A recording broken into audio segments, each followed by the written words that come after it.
So this rule would not impact voter experience. No, it shouldn't at all. Okay. I have read many complaints about a delay in the counting or delay in election night reporting. But the fact of the matter is, it's not the ballots that are counted on election night. It's the memory cards that are counted. And my understanding is runners take the memory cards to the election office or to designated law enforcement or to designated employees, election workers. I see an election worker shaking her head. But it's the memory cards that tabulation occurs with. Correct. Please. No, not unless Dr. Johnson would like to hear from one of you.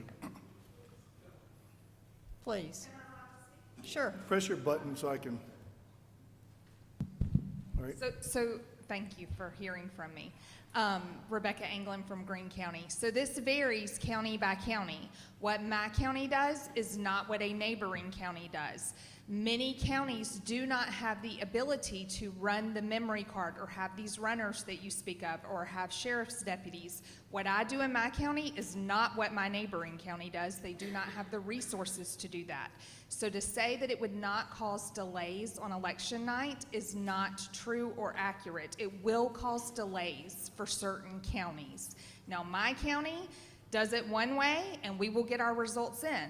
What my neighboring county does, they do not have the resources to do it the same way I do it, and they have to wait at the precinct because the manager and both assistants, or the manager and one, because it has to be under dual control, they have to bring the results back.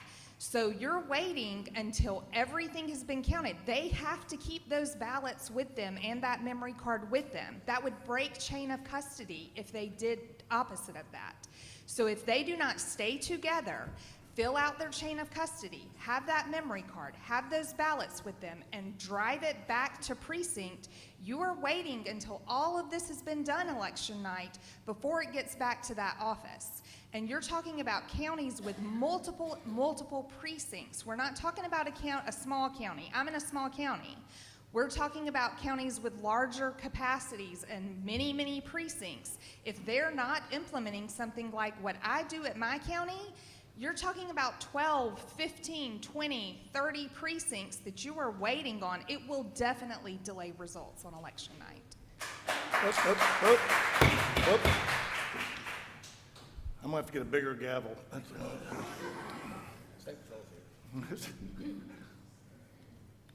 So, so when the ballot box is open, the chain of custody is broken, and I have worked as a poll worker, and I have crawled into those ballot boxes to get the ballots out, and I see them strewn all over the floor, and it takes a certain amount of time just to do that, and to put them back together and tap them and get them straightened. It's not like the pristine pile that somebody walked up here with. It's like 52 card pickup, but I think that's the moment when these ballots could be put on the table and counted. And as I spoke last month, I looked at several counties at their election day ballot cast, and the numbers were not that great. And as the trend continues to move toward early in-person voting, the election day vote ballots cast actually becomes smaller and smaller, and so I think the time to do that and bring all the equipment together, that's what we're trying to work for. What I'm trying to work for is some uniformity, and if some counties are counting ballots and others are not, it's not uniform. Now, how you get them to the polling place, there's certainly options and choices for county supervisors to use. But counting the ballots, if you're not doing that, then I fear that we're not providing equal protection, okay? And that's very important. That one county is providing the provable, auditable trail, and another county is not. And if you ever want to do an audit, a risk limiting audit, or if you need to do a recount and you have not counted those pieces of paper, and then you open the batch and the number of ballots is not the same, what do you do? How do you remedy that? What's the remedy? Because you didn't count it in the first place. How do you reconcile that?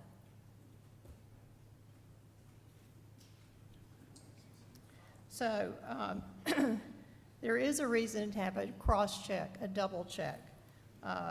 There's a reason.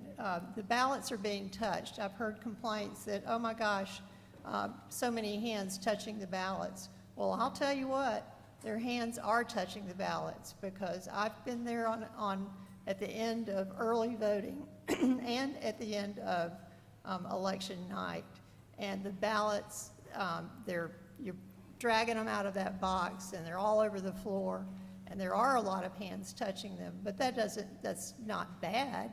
It's just that you're trying to restore the order and follow the process that's called for. But it's the perfect time to count the ballots anyway.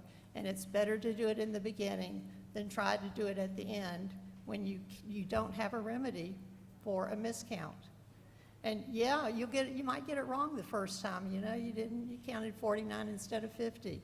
But you do it again until you get it right. It's easy, nothing to it. So,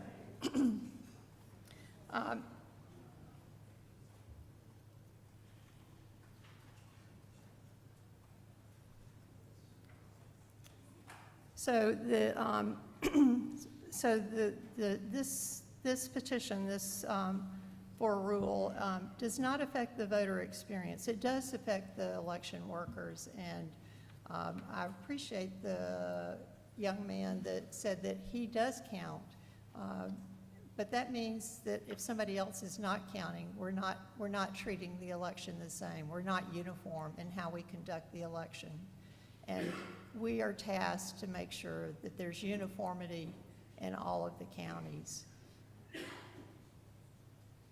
I'll yield. Member Jeffries.